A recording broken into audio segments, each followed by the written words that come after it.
김금돈의 썰치는 라디오 김금돈입니다.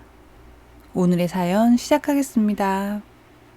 안녕하세요. 저는 서울과 강원도를 오가며 사는 57세의 여자입니다. 일주일 중 반은 서울에서 지내고 반은 강원도에서 지내며 인생 2회차를 살고 있어요.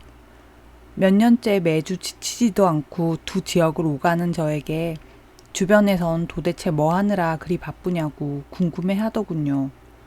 특히나 하던 일도 은퇴한 상황이라 친구들의 궁금증은 더했겠죠. 친구 한 명은 제가 땅을 보러 다닌다고 생각했는지 강원도에 땅 좋은 거 있냐고 은근히 떠보더라고요. 그냥 놀러 다니는 거라고 얘기해도 그 말이 고지고대로 믿기지 않나 봐요. 남들이 믿든 말든 요새 말로 노는 거에 진심인 것 뿐인데 제가 워낙 욕심이 많은 편이라 넋놓고 논다는 게 더욱 믿기지 않는 거겠죠. 그러고 보면 저는 어릴 때도 말썽 부리며 노는 거에 꽤나 진심이었던 것 같습니다. 사남일녀 중 셋째 딸로 태어나 위아래로 남자 형제들 사이에서 꽤나 개구지게 놀았었죠. 특히나 연년생인 작은 오빠와는 시간만 나면 산으로 들로 뛰어다니며 말썽도 많이 부렸어요. 지금도 친정에 모이면 오빠와 제가 몰려다니며 사고친 얘기가 자주 입에 오르내릴 정도입니다. 얘네 둘이 나갔다가 시간 돼서도 안 들어오면 또 사고 쳤나 싶어서 두통이 날 정도였어. 친정 엄마는 자식 5 키우며 할 고생 중에 8알은 작은 오빠와 제가 부린 말썽이라고 농담 삼아 말씀하세요. 한 번은 냇가에서 올챙이 알을 한 움큼 주워 그걸 부화시키겠다고 쌀 씻는 바가지에 갖다 넣어둔 적이 있는데 그걸 막내 동생이 전부 집어 먹은 거죠. 그때 막내 동생이 4살인가? 아무튼 천지분간 못하는 나이였으니 그냥 눈에 보이는 대로 집어 먹었나 봐요. 그리고는 밤새 토악질을 했다는데 속에서 올라온 게 생전 처음 보는 거니 부모님께서 얼마나 놀라셨겠어요. 큰일 났구나 생각해서 아버지는 그 새벽에 동생을 들쳐업고 20리도 넘는 길을 자전거를 몰고 병원에 가셨습니다. 작은 오빠나 저나 안 자고 있었다면 무슨 일인지 대충 파악하고 상황을 크게 만들지 않았을 텐데 자느라 무슨 일이 나고 있는지 전혀 몰랐네요. 어쨌든 아버지가 동생을 싣고 의원 앞에 도착한 시간이 새벽이었는데 그 시간에 병원 문을 열었을 리 있겠습니까? 결국 병원 옆에 의사 선생님 집까지 찾아가서 겨우 선생님을 만나셨다고 해요. 우리 애가 이런 걸 토하고 있어요. 아버지는 혹시 몰라 동생이 토해놓은 올챙이 알을 싹 담아서 가지고 가 선생님께 보여드렸어요. 의사 선생님도 새벽 시간에 급하게 온 환자다 보니 잔뜩 긴장해서 동생의 여기저기를 살피고 토해놓은 것까지 전부 헤집어 살피셨대요. 그런데 한참을 보시더니 고개를 갸웃하시더래요. 이거 개구리알 아니요? 아가, 너 낮에 개구리알 먹었니? 토악질 몇 번에 병원까지 실려온 동생은 잔뜩 겁을 먹고 고개를 끄덕였다고 합니다. 보통 같으면 저희 남매 모두 줄줄이 혼이 났을 텐데 그날은 아버지께서 별일 아닌 게 어디냐며 그냥 넘어가셨어요. 하지만 엄마는 작은 오빠와 제가 올챙이 알을 부엌 바가지에 갖다 놨다는 걸 아시고는 아버지 목까지 저희를 혼내셨어요. 그런데 또 저는 혼나는 와중에도 올챙이 알을 주워 먹는 막내 동생이 상상돼 웃음을 참느라 고생했던 기억이 납니다. 그것 말고도 기찻동 줍는다고 어디 알지도 못하는 동네까지 기찻길 따라 올라갔다가 날밤을 꼬박 새서 집까지 돌아온 기억도 있고 또 매미 잡으러 나무에 올랐다가 하도 높이 올라가는 바람에 이러지도 저러지도 못하다 동네 아저씨들 10댓명이 커다란 천막천을 아래서 치고 그 위로 뛰어내린 일도 있어요. 하지만 말썽 부리는 그 시절도 사춘기가 찾아오고 어느 날 예기치 않게 끝을 맺었습니다. 그날은 제가 처음 생리통을 겪은 날이었어요. 중학생이 된 저는 정신연령은 국민학교에 그대로 두고 왔는데 어느새 생리를 시작하게 됐습니다. 처음 겪는 생리통에 저는 학교도 못 가고 방구석에 온몸을 잔뜩 구부리고 끙끙 앓고만 있었어요. 원래라면 작은 오빠와 한 방을 썼었는데 부모님이 따로 방을 내주시곤 오빠들과 동생들에게 이런 당부도 하셨습니다. 이제 기척 없이 난이방에 들어가는 일은 없도록 해라. 그 바람에 작은 오빠는 졸지에 어린 남동생들과 한 방을 쓰게 되면서 무척이나 억울해했어요. 내가 난이보다 오빠인데. 아이씨. 오빠는 무슨 영문으로 제가 독방을 얻어냈는지 알지 못하니 저를 구슬려 자기에게 방을 양보하라고 한참 귀찮게 굴기도 했어요. 마음 같아선 오빠에게 방도 주고 생리통도 같이 주고 싶었지만 그게 불가능하니 방이라도 지켜야겠다는 생각에 내 방에서 꺼지라고 소리소리 쳤네요. 어쨌든 혼자 차지하게 된 방구석에서 중병 걸린 환자 마냥 누워있는데 학교를 마치고 집에 온 작은 오빠가 대뜸 제 방문을 열어 제끼며 소리쳤습니다. 저번 주에 비가 많이 와서 개울에 물 찼대. 물이 많지 않던 동네 개울은 비가 오고 나서야 애들이 수영치고 놀 정도가 됐거든요. 한마디로 오빠가 저렇게 말하는 이유는 수영치러 개울에 가자는 말이었어요. 제 마음은 당장이라도 오빠를 따라 개울로 가고 싶었지만 상황이 그게 아니다 보니 짜증이 올라왔습니다. 야, 방문 닫고 나가. 열이 펄펄 끓는 날에도 물놀이라면 사족을 못 쓰던 제 입에서 문이나 닫고 나가라는 말이 나오자 오빠는 꽤 당황하는 것 같았어요. 이번 여름은 가물 거라던데? 오늘 아니면 또 언제 물 찰지 몰라. 오빠는 저도 뻔히 아는 사실을 말하며 저를 꼬드기려 했습니다. 누구보다 나가 놀고 싶던 제 마음은 오빠의 말에 분이 차올랐어요. 마치 오빠가 일부러 저를 놀리는 것만 같았거든요. 바보 같은 게 맨날 개울에서 물장구나 치고 있으니 네가 뭘 알겠어. 저는 오빠에게 빽빽 소리를 질러댔고 영문도 모르고 짜증을 받아내던 오빠도 큰 소리를 내기 시작했습니다. 결국 우리 남매의 싸움은 몸싸움으로 번졌어요. 투닥투닥 서로 밀치는데 희한한 게 불과 1년 전만 해도 오빠에게 전혀 밀리지 않던 제가 힘에서 완전히 밀리더라고요. 그 당시에 오빠가 이제 막 키가 크기 시작했지만 그래도 저와 별반 차이는 없던 터라 무척 당황스러웠습니다. 그런데 오빠도 제가 밀린다는 걸 알고는 저에게 멍청이라고 말하고 방을 나가버렸어요. 그 싸움을 계기로 오빠와 저는 다시는 몸싸움을 하지 않았습니다. 물론 그 후에도 제가 약이 바짝 올라 오빠 등짝을 때리곤 했지만 오빠는 그저 어휴 저걸 때려 말어 하곤 한 발 물러서더라고요. 그리고 그날 이후로 저는 다시는 개울물에 수영하러 가지도 않았습니다. 마음은 여전히 수영치고 망나니처럼 뛰놀고 싶은데 몸이 따라주질 않으니 얼마나 심통이 나던지 그 바람에 사춘기까지 왔거든요. 사춘기가 오면서 제가 가장 듣기 싫어했던 말은 여자가 조신하지 못하게 여자니까 여자는 말이다 이런 식의 말이었어요. 부모님 입장에선 딸이라곤 하나밖에 없으니 걱정되셔서 이런저런 잔소리를 하신 거지만 원래 자식이란 게 부모 마음을 알아주나요. 오빠들이랑 동생들은 냅두고 괜히 나한테만 트집 잡는다고 짜증을 부리곤 했습니다. 나중엔 아예 여성스럽다는 것에 거부감을 가지게 될 정도였죠. 오죽하면 엄마가 장날에 폭넓은 플레어 치마를 사다 주면 그걸 고스란히 뜯어 가위질을 한 후 다시 꼬매서 입지도 못할 반바지로 만들곤 했어요.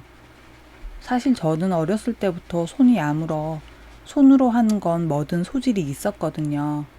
거기다 꾸미는 것도 좋아해서 긴 머리를 매일 이렇게 묶었다 저렇게 묶었다 옷에 맞춰 야단법석 떠는 걸 좋아했어요. 그 당시 친구들이 똑단발 아니면 대충 따은 머리로 다녔다면 저는 옷 하나를 입어도 원하는 기장으로 줄여 입는 건 기본이고 뭐든 제 입맛에 맞춰 새로운 스타일을 뽐내곤 했습니다. 그래서 엄마는 제가 양장을 배우길 은근히 바라셨어요. 너는 손재주도 좋지만 눈썰미도 있어서 양장을 배워두면 솜씨가 아주 좋을성 싶다. 하지만 그 당시 제 짧은 생각으론 양장을 배운다는 것이 여자의 전유물처럼 느껴져 꺼려지더군요. 어릴 적 저는 속도 좁고 생각도 좁았던 것 같아요. 어쨌든 그런 이유로 꽤나 좋아했던 걸 포기하게 되었습니다. 그 후 다른 분야를 고심하다 제 딴에 여성스럽지 않은 예술이라 여겨 건축과에 원서를 넣고 시험을 치렀어요. 학교에 들어가니 그 당시 1학년에서 4학년까지 통틀어 여자라곤 20명이 안 되더군요. 동기 중에도 여자는 많지 않아서 저는 자연스럽게 남자애들과 친하게 지내게 되었어요. 친구들은 제가 워낙 별나다 보니 그러다 시집 못 간다며 장난을 치곤 했는데 나중에는 친구들끼리 제가 연애를 할 수 있을지 없을지 내기를 할 지경까지 되었습니다. 내 생각에 난이는 진짜 연애 못할 것 같아. 무슨 그런 소리를 해. 난이가 얼마나 괜찮은데. 사람으로 괜찮은 게 문제냐? 별나도 좀 별나야 연애를 하는 거지. 나도 난이 처음 봤을 땐 외모만 보고 괜찮다 생각했는데 너무 선머슴 같아서 매력 없어. 난이 너 이번 달만 고백 몇 번 받았냐? 친구들이 제 연애로 짓궂게 구는 데는 사실 다 이유가 있었어요. 제 외모만 보고 고백했다가 별난 성격에 제대로 사귀어보지도 못하고 도망간 남자가 꽤나 됐거든요. 내기를 하게 된 날도 서로 호감을 가지고 만나던 남자에게 제가 차이고 온 날이었습니다. 친구들은 하나같이 제가 너무 별나다고 입을 모으고 있었죠. 난 난이가 6개월 안에 연애 못한다는데 짜장면 건다. 만약 그 안에 연애하면 내가 너희한테 짜장면 한 그릇씩 돌릴게. 그래? 그럼 난 난이가 한 달 안에 연애 시작한다는데 짜장면에 탕수육까지 걸게. 친구 하나가 장난으로 던진 말이었는데 평소에 말수가 별로 없던 진호가 냉큼 그 말을 받아서 제가 한 달 안에 연애를 시작한다는데 내기를 거는 거예요. 이때까지만 해도 다들 장난으로 여기고 웃으며 넘어갔는데 다음 날부터 묘한 일이 생겼습니다. 수업이 끝나면 불이 나게 집에 가던 진호였는데 갑자기 저에게 밥 먹으러 가자, 술 한잔 하자 그러질 않나. 주말에는 또 시간 되냐며 영화 보러 가자, 뭐 하자. 계속 제 주변을 도는 거예요. 처음에는 친한 친구니까 별 생각 없이 알겠다 하고 어울렸는데 시간이 지날수록 얘가 날 좋아하나 싶었습니다. 친구들도 은근히 그런 낌새를 챘는지 슬슬 자리를 피해주더라고요. 그렇게 요새 말로 진호와 저는 썸을 탔습니다. 그러다 딱 한 달째 되는 날 진호가 고백을 해 연애를 시작하게 됐어요. 절 보고 연애 못할 거라고 놀리던 친구들은 진호가 사람 하나 구제해줬다고 말을 받고 놀리기 시작했어요. 그렇게 대학 내내 진호와 저는 연애를 했고 졸업 후엔 함께 유학을 가면서 식을 올렸습니다. 저희 집은 형제가 많아서 유학까지 시켜줄 형편은 안 됐는데 시댁에서 제 유학 비용을 전부 부담해 주셔서 가능한 일이었죠. 제법 탄탄한 건설업을 하시던 시부모님이 저를 예뻐하셔서 먼저 제안을 해주신 거였습니다. 그러지 말고 어차피 결혼할 거면 식 올리고 같이 가는 게 어떻겠니? 전공도 같으니 여러모로 서로 의지도 될 테고 말이다. 안 그래도 멀리 외국까지 가서 공부를 할 수 있는 남편의 사정이 무척 부러웠던 저는 시부모님의 제안을 단숨에 받아들였어요. 하지만 저희 부모님께서는 미찌는 결혼으로 혹시나 딸에게 해가 가지 않을까 걱정이 많으셨습니다. 네 엄마랑 내 생각엔 진호 유학 마치고 오는 거 차분히 기다렸다가 결혼을 생각해도 늦지 않을성 싶은데 말이다. 아무리 세상이 바뀌었다고 해도 며느리 공부까지 시켜주는 시부모가 어디 있겠니? 나중에 그런 게 전부 네 할 몫으로 온다는 걸 알아야지. 아버지의 말이 무슨 뜻인지 알고 있었지만 그 당시 저는 공부 욕심이 나서 제 뜻을 굽힐 수가 없었어요. 자식 이기는 부모 없다고 결국 제 부모님도 결혼을 허락해 주셨습니다. 남편과 저는 식을 올리고 신혼여행이랄 것도 없이 바로 유학길에 올랐어요. 그 후 5년의 공부를 마치고 한국으로 들어와 남편은 시아버지 회사에 자리를 잡고 저는 따로 취업을 하였습니다. 남편과 시부모님은 저 또한 같이 일하길 은근히 바라셨지만 저는 여러 수를 보고 최종적으로 대기업 건설사에 입사를 결정했어요. 가장 큰 이유는 큰 회사에서 막힘없이 일하고 싶다는 욕심이었죠. 그리고 실제로도 저는 신입 중에 가장 일 잘하는 신입이라고 상사들에게 인정을 받았습니다. 꽤나 보수적이라는 건설업계에서 진급도 빨랐고요. 그때 제 앞날은 뻥 뚫린 고속도로와 다를 바 없었어요. 하지만 여자로서 숙명 같은 일이 생기고 말았습니다. 아이를 임신하게 된 것이죠. 결혼하고 유학 5년에 직장생활 3년차 때 임신을 했으니 빠른 건 아니었어요. 양가 어른들은 진작부터 손주를 보고 싶어 하기도 했고요. 저도 처음 임신 사실을 알았을 땐 무척 기뻤어요.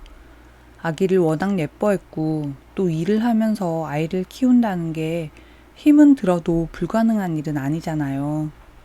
하지만 현실은 요새 말로 정말 시궁창이더군요. 평소에 하는 일이라곤 부하 직원들 피말리는 게 전부인 심통 맞은 부장님이 계셨는데 제 임신 소식을 알게 되자 옳다구나 싶었나 봐요. 김대리, 이거 다음 주까지 처리하면 돼. 부장님, 이 건은 허가 안 나서 당장 할 필요 없는데요? 그럼 허가 날 때까지 천천히 처리해도. 부장님이 맡긴 일은 허가가 나지 않아서 사실상 무산된 프로젝트였어요.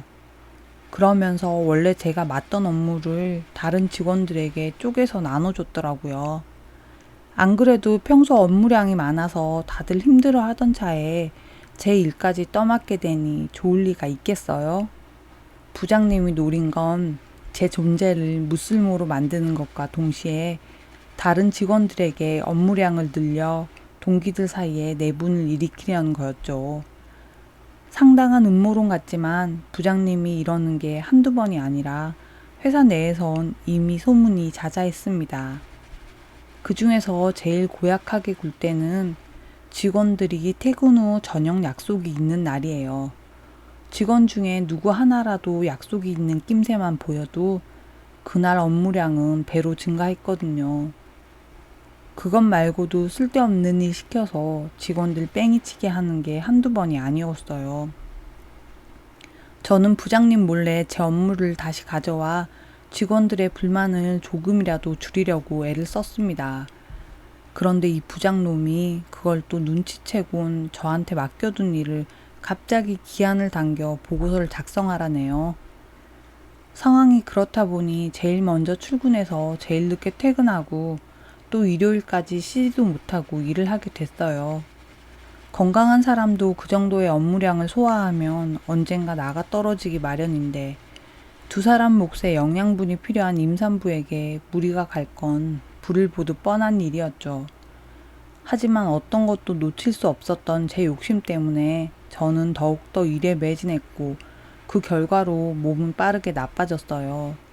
나중엔 도저히 안 되겠다 싶어서 제가 먼저 회사에 휴직계를 냈습니다. 그때도 부장이라는 사람은 이래서 여자는 필요 없다느니 이럴 거면 사표 쓰라느니 별소리를 다 했죠. 그래도 윗분들 중에 저를 좋게 봐주시는 분이 많아서 육아휴직이라고는 없던 그 시절에 저는 휴직을 할 수가 있었어요. 그 후엔 남편과 양가 어른들의 도움으로 태교에만 집중했습니다. 하지만 제 몸도 이미 너무 안 좋은 상태였고 태아도 너무 약했기에 결국엔 유산하고 말았습니다. 가족들은 이참에 제가 일을 그만두고 집안일에 좀 더 충실하길 바라셨어요. 하지만 제 생각은 달랐습니다. 누군가는 절 보고 이기적이라고 손가락질 할 수 있겠지만 아이까지 잃게 된 마당에 제가 그동안 쌓아온 경력을 한낱 추억으로 만들고 싶지는 않았어요. 그래서 저는 아이를 유산하고 3일 만에 복직을 결심했어요. 남편은 제대로 몸도 추스리지 않은 상황에서 출근하겠다는 저에게 굶어 죽을 상황도 아닌데 억척스럽게 군다고 처음으로 화를 냈어요. 제 걱정에 하는 말이란 건 알고 있지만 저는 끝까지 제 주장을 굽히지 않았습니다. 결국엔 그게 싸움이 되어 서로에게 상처를 주는 말을 내뱉는 상황까지 갔었죠. 당신은 아이 잃은 게 슬프기는 한 거야? 오히려 기다린 거 아니야? 참 가지가지 한다. 말을 해도 꼭 그렇게 해야겠어? 당신 논리대로라면 당신은 어떻게 우리 애가 그렇게 됐는데 멀쩡하게 회사를 나가는 거야? 나도 당신이랑 똑같은 마음이야. 아기 잃은 마음은 둘 다 같은데 여자만 억울할 거란 생각은 안 들어? 내가 하루라도 더 쉬면 회사에서 내 위치가 어떻게 되는지 알기나 해? 남자들 틈에서 살아남으려면 우는 소리에선 택도 없다는 거 당신도 알잖아. 나보고 모질다는 소리 할 거면 당신도 이리고 뭐고 다 때려치우고 질질 짤면서 집에만 틀어박혀 있어. 남편의 표정을 보니 무척 화가 난 듯 보였어요. 하지만 사람 좋은 남편은 할 말 가득한 얼굴로 그저 한숨만 크게 내쉬곤 진짜 사람 지치게 하네 이러고 말더라고요. 제 모난 성격은 남편에게 그렇게 퍼붓고도 끝나지 않았어요. 집안 어른들께도 두 눈 똑바로 뜨고 절대로 직장을 그만두는 일은 없을 거라고 말했습니다. 친정 부모님이야 미운 짓을 해도 자식이라고 한숨만 쉬며 네 알아서 잘해라 하고 마셨지만 시부모님은 제 태도에 섭섭하신 것 같았어요. 평소에 저를 딸처럼 예뻐하시던 시아버지도 화가 단단히 나셔선 제 얼굴을 보려고도 안 하셨습니다. 시어머니는 시아버지가 화가 나서 그런 거니 곧 풀릴 거라며 저를 달래주셨어요. 아버지는 몸도 성치 않은 네가 벌써 일을 나간다니 화가 나서 저러시는 거야. 나도 네가 일을 한다는 것에 반대는 없지만 그래도 좀 더 쉬었다 일을 시작하는 게 옳지 않나 싶다. 아무튼지 간에 제일 가슴 아픈 것도 너고 몸 상한 것도 너니까 내가 무슨 할 말이 있겠니. 아휴, 오늘은 이만 가서 쉬고 나중에 다시 얘기하자. 죄송한 마음은 들었지만 이미 마음 먹은 바가 있어서 제 마음을 돌릴 수는 없었어요. 다음 날로 저는 병가를 끝내고 다시 회사로 복귀했습니다. 그런데 제가 앞서 말했던 그 못된 부장이 저를 위해 깜짝 이벤트를 준비했더군요. 김대리 생각보다 빨리 나왔네? 일할 각오가 된 게 아주 마음에 드네. 그러더니 저보고 현장에 나가라고 하더군요. 김대리가 워낙 열심히 하려고 하니까 현장 경험도 쌓는 게 좋을 것 같아. 이번에 상암 현장 직접 나가봐. 말은 그럴싸하게 포장했지만 현장에서 관리 감독한다는 게 쉬운 일이 아니라는 건 모두가 알고 있었어요. 젊은 남자가 가도 이미 현장에 잔뼈가 굵은 아저씨들은 책상 머리에서 일하는 사람이 참견한다고 텃세가 장난이 아니라던데 심지어 젊은 여자가 버텨낼 수 있을지 모두의 시선이 저에게 쏠리게 되었죠. 저는 일부러 더 목을 빳빳이 세우고 현장으로 첫 출근을 했습니다. 역시나 저를 보는 사람들의 시선이 곱지 않다는 게 느껴졌어요. 현장에 마련된 컨테이너에 제 임시 사무실이 꾸려지고 저는 그곳에서 업무 파악을 하며 하루를 보냈어요. 첫날은 별탈 없이 지나갔습니다. 하지만 둘째 날부터는 본격적으로 현장 아저씨들과 알력 다툼이 시작됐어요. 제 딴에는 무시당하기 싫어서 책상에서 배운 대로 사사건건 참견을 했거든요. 그때 저는 업무 효율 같은 건 전혀 염두에 두지 않았습니다.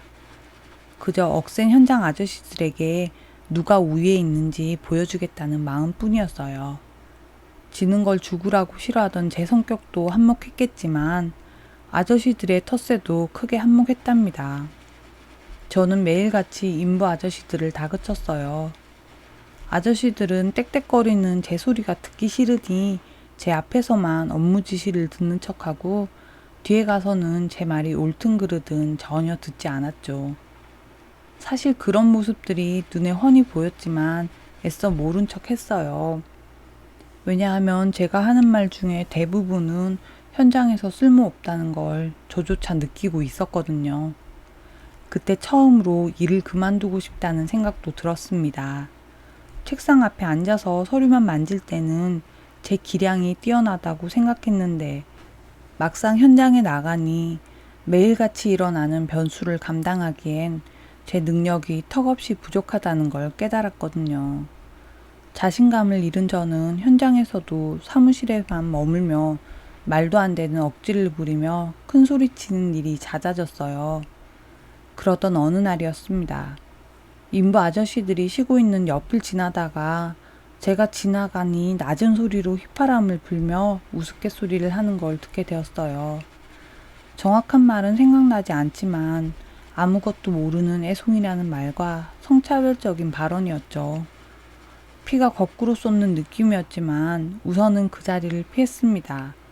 사무실에 앉아 한참 생각한 끝에 저는 인부 아저씨들과 마찬가지로 안전모를 쓰고 공사장으로 나갔어요.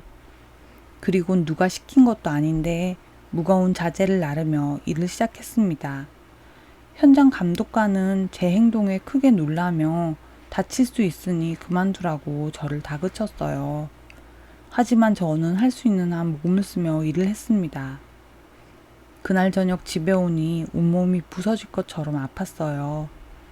하루 자고 나니 전날보다 몇 배는 심한 근육통이 왔고요. 하지만 그게 시작이었습니다. 힘들다고 포기하면 그럴 줄 알았다는 말을 들을 것 같아서 다음 날도 똑같이 일을 했어요. 그 시간이 점차 쌓여가고 나중엔 현장 사람들도 제 근성 하나는 인정해 주더군요. 그렇게 말도 많고 탈도 많던 현장 일은 삐걱거리면서도 돌아가기 시작했습니다. 기초공사가 끝나고 새로운 하청업체가 들어오는 날이었어요. 저는 그날도 하이바에 안전화를 신고 무거운 벽돌을 나르고 있었어요. 그런데 공사에 투입된 새 하청업체가 하필이면 시아버지 회사였던 겁니다. 그쯤 해선 책상에 앉아서 하는 서류 작업은 전부 본사로 돌려놓은 상태라서 저는 그 상황을 시아버지와 마주치고 난 후에야 알게 되었어요. 아버님, 안녕하세요. 시아버지는 공사 첫날이라 회사 대표로 이것저것 당부하기 위해 들른 거였어요. 그런데 며느리가 흙투성이가 되어 일을 하는 걸 보신 거죠. 거기다 첫 아이를 유산한 후에 복직 문제로 시아버지와 서로 감정이 상한 걸 그때까지 풀지도 않은 상태였습니다. 시아버지는 제 인사에 그래 이 짧은 한마디를 하시곤 직원들과 필요한 말만 나누신 후 현장을 떠나셨어요. 저는 뒷감당을 어떻게 해야 하나 고민을 하고 있는데 어머님께서 전화를 하셨습니다. 아버지가 오늘 저녁 먹으러 들르라는데 시간 괜찮니? 네 어머님, 퇴근하고 바로 갈게요. 웃으며 대답했지만 아무래도 시아버지께 불효령을 듣지 싶어 손발이 달달 떨리더군요. 퇴근하고 떨어지지 않는 발을 겨우 시댁으로 향했습니다. 그런데 웬걸요? 어머님은 몸에 좋다는 보양식을 차려놓고 저를 웃으며 맞아주셨어요. 아버지한테 얘기 들었다. 현장에서 일하고 있다며? 아버지랑 진호 퇴근하고 오고 있다니 조금 기다렸다 같이 저녁 먹자. 20분가량 지나고 아버님과 남편이 도착하였습니다. 식사를 하는 내내 아버님은 별 말씀 없으셨어요. 그러다 저희 부부가 집에 갈 때쯤 저를 부르시더군요. 네가 얼마나 네 일에서 인정받고 싶어 하는지 오늘 보고 알게 됐단다. 그동안 너도 마음고생 많았을 텐데 애비로서 응원은 못해주고 다그치기만 해서 미안하구나. 아니에요, 아버님. 전부 제 걱정하셔서 그런 건데 고집만 부려서 죄송해요. 저 또한 아버님께 죄송하다고 말씀드렸어요. 하지만 그 와중에도 일을 그만둔다든지 하는 얘기는 일절하지 않았습니다. 지키지 못할 약속으로 아버님과 사이가 멀어지지 않길 바랐던 마음도 있었고, 아직은 제 욕심이 채워지지 않기도 했기 때문이죠. 그러나 못난 마음의 저와는 달리 아버님은 그날 이후로 저의 든든한 후원자가 돼주셨어요. 아버님이 직접 현장으로 오시지 않아도 될 때에도 자주 저를 찾아와 맛있는 것도 사주시고 응원을 해주셨습니다. 또 현장 경험이 많으시다 보니 저에게 이런저런 노하우도 알려주셔서 제가 차츰 현장에서 자리를 잡을 수 있게 해주셨어요. 그렇게 몇 달이 지나가고 제가 현장에서 근무할 기간이 2달가량 남은 시점이었습니다. 그런데 그때 저희 가족에게 또다시 기쁜 일이 생겼어요. 제가 다시 아이를 가지게 된 거였죠. 하지만 아이가 생겼다는 기쁨과 함께 걱정도 생겼습니다.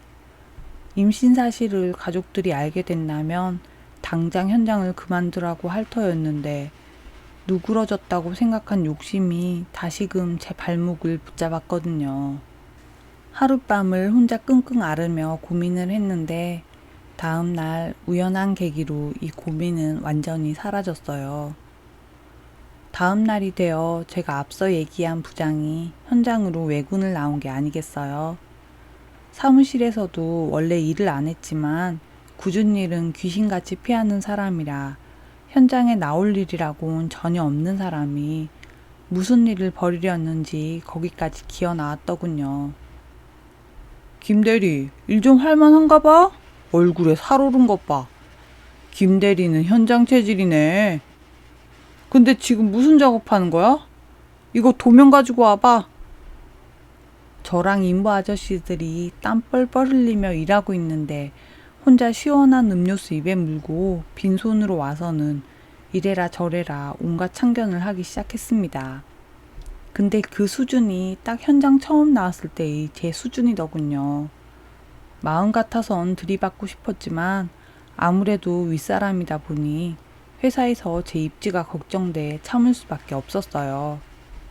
그런데 점심시간이 돼서 시아버지가 현장에 오시며 문제가 생겼습니다. 어이구, 최 사장님이 현장까지 무슨 일이야? 요새 회사 사정이 안 좋아서 대표님이 직접 노가다 하셔? 못해도 지보다 20살은 많은 어른에게 반말인지 존댓말인지 알 수 없는 말을 찍찍 내뱉는 건 물론이고 시아버지가 업체 직원들에게 업무 지시를 하니 부장은 알지도 못하면서 옆에서 감나라 배나라 참견을 하는 거예요. 보는 사람이 열불이 나는데 아버님 입장에선 하청이다 보니 아무 말씀 못 하시더군요. 현장에 계신 다른 분들도 아버님과 상황이 비슷하다 보니 함부로 말을 할 수도 없었습니다. 결국 참다 못한 제가 폭발하고 말았어요. 저는 쓰고 있던 하이바를 부장 앞으로 냅다 던졌습니다. 김대리 미쳤어? 그래, 미쳤다. 네가 하는 꼴이 하도 우스워서 미쳤다. 왜? 아무것도 모르는 주제에 본사 직원인 게 유세냐? 그리고는 부장 멱살을 쥐고 생전 해본 적도 없는 욕을 쏟아냈습니다. 현장 생활 몇 개월에 욕 하나는 찰지게 배웠거든요.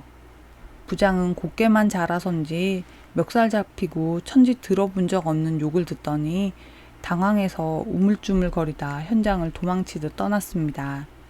그날 저는 제가 그렇게 목을 매던 회사에 바로 사직서를 냈어요. 부장을 제외하고 다른 회사분들 모두가 제 이직을 아쉬워하더군요. 저 또한 처음 몸담았던 회사에서 퇴사하는 거라 아쉽기도 하고 또 한편으론 후련하기도 했습니다. 그래도 좋은 소식은 제가 나가고 부장이 현장으로 들어가게 된 거예요. 그러다 현장에서도 계속 문제를 일으켜서 지방에 있는 다른 부서로 발령이 났다고 하더라고요. 말이 좋아 발령이지 자천돼서 간 거니 얼마 안 있어 퇴사했다는 얘기까지 전해 들었습니다. 그 소식 듣고 어찌나 속이 시원하던지요. 그리고 저는 임신 기간 동안 쭉 태교에만 전념하다가 아이 낳고 몸조리 끝나고는 아버님 회사로 들어갔어요. 아버님 회사는 그 당시 대기업에서도 없던 전 직원 육아휴직이 생기면서 복지에 있어선 대한민국 굴지의 대기업보다 훨씬 앞서는 회사가 되었습니다. 또 복지가 좋아지다 보니 직원들의 애사심은 당연히 따라오는 거죠. 그러다 보니 회사는 중소기업에서 시작해 지금은 건설 쪽으로 제법 탄탄한 기업이 되었어요. 저는 아버님 회사에서 쭉 일을 하다가 처음 말씀드린 것처럼 지금은 퇴직하고 서울과 양양을 오가며 지내고 있습니다. 왜 하필 양양이냐면 사실 작년 여름 우연히 양양으로 출장을 갔다가 서핑을 처음 접하게 됐거든요. 어릴 때부터 물놀이라면 기를 쓰고 좋아하던 저였으니 그냥 지나칠 수 있나요? 평소에 즉흥적인 성격은 아닌데 그날 저는 즉흥적으로 서핑을 한번 해봤습니다. 그리고 지금은 서핑에 푹 빠져서 시간만 나면 바다로 달려가는 지경이에요. 워낙 제 나이와 맞지 않는 취미다 보니 친구들에겐 그냥 놀러 다닌다고 말하는 거죠. 그래도 남편이랑 자식들이 저를 응원해주고 있어서 마음 놓고 놀고 있어요. 하루라도 젊을 때 실컷 즐기며 놀아보려고요.